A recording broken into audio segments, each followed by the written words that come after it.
আসসালামু আলাইকুম। আজ আমি আপনাদের সাথে শেয়ার করব আমার শাশুড়ি মায়ের হাতের একটি রেসিপি। সেটি হচ্ছে চিংড়ি পোলাও বা চিংড়ি বিরিয়ানি। বিয়ের পরে বাসায় যখনই চিংড়ি মাছ আনা হতো, আমার শাশুড়ি মা এই রান্নাটি করতেন। আমার বরের ভীষণ পছন্দ, অনেকদিন থেকেই বায়না করছিলেন চিংড়ি পোলাও খাবে। তো তাই আমি বাজার থেকে চিংড়ি মাছ এনে তার পছন্দের রেসিপিটা রান্না করে দিয়েছিলাম। আসলে আমরা মেয়েরা সবসময় পরিবারের পছন্দ অনুযায়ী রান্না করার চেষ্টা করি, বিশেষ করে আমি তো সেটাই করে থাকি। তো যাই হোক, প্রথমে আমি কড়াই বসিয়ে পেঁয়াজ কুচি দিয়ে, গরম মশলা দিয়ে, তেল দিয়ে ভালোভাবে ভেজে নিয়ে এরপর একে একে গুঁড়া মশলা, বাটা মশলা দিয়ে ভালোভাবে নেড়েচেড়ে মশলাটা কষিয়ে নেব। যদিও এর আগে আমি কখনো রান্না করিনি, সবসময় শাশুড়ি মায়ের রান্না করতেন। এই প্রথমবার আমি রান্না করছি বরের আবদারে। জানি না খেতে কেমন হবে, তবে খাওয়ার পর বর বলেছিল বেশ ভালোই হয়েছে। তো যাই হোক, দেখুন মশলাটা আমার কষানো হয়ে গেছে। এবার আমি সামান্য পানি দিয়ে আরও ভালোভাবে একটু কষিয়ে নেব। মশলা কষানো হয়ে গেছে, তেল ছেড়ে দিয়েছে। এবার আমি ধুয়ে রাখা চিংড়ি মাছগুলো দেবো। আমি এখানে মাঝারি সাইজের চিংড়ি মাছ নিয়েছি। চিংড়ি পোলাওটা মাঝারি সাইজের চিংড়ি দিয়ে করলে বেশ ভালো হয় খেতে। তো এবার আমি মাছ দিয়ে ভালোভাবে মিডিয়াম আঁচে রান্না করে নেব।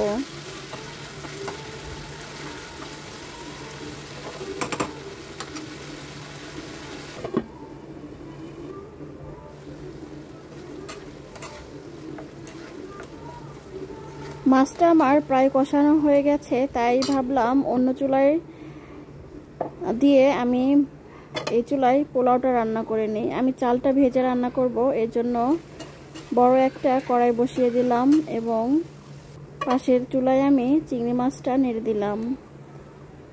তো এবার কড়াইয়ে দিয়ে দিব পরিমাণ মতো তেল। এরপর সাদা এলাচ এবং দারচিনি আর তেজপাতা দিয়ে দিলাম।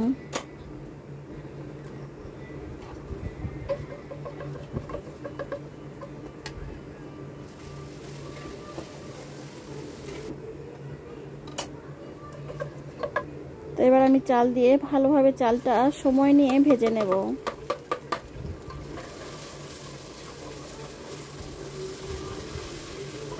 আমার দেবরের কিন্তু চিংড়ি মাছ ভীষণ পছন্দের। আমার এই রেসিপিটি দেখলে হয়তো ওর ভীষণ লোভ লেগে যাবে।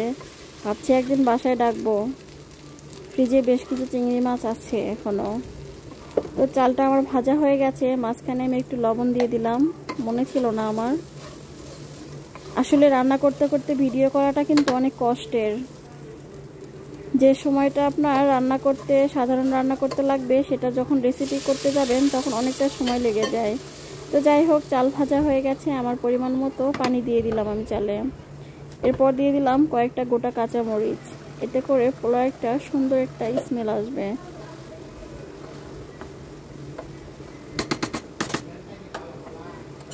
তো আমি এবার দিয়ে দিলাম সেই রান্না করা চিংড়ি মাছগুলো। এবার ভালোভাবে নেড়েচেড়ে মিশিয়ে দমে দিয়ে এটা রান্না করব। আমি কিন্তু চুলার আঁচ অনেকটা কমিয়ে দিয়েছি, বলতে গেলে একদম লোতে রেখেছি। এভাবে পোলাওটা সুন্দরভাবে ফুটে যাবে। এরপর আমি ঢাকনা দিয়ে ঢেকে অপেক্ষা করব রান্না হওয়া পর্যন্ত।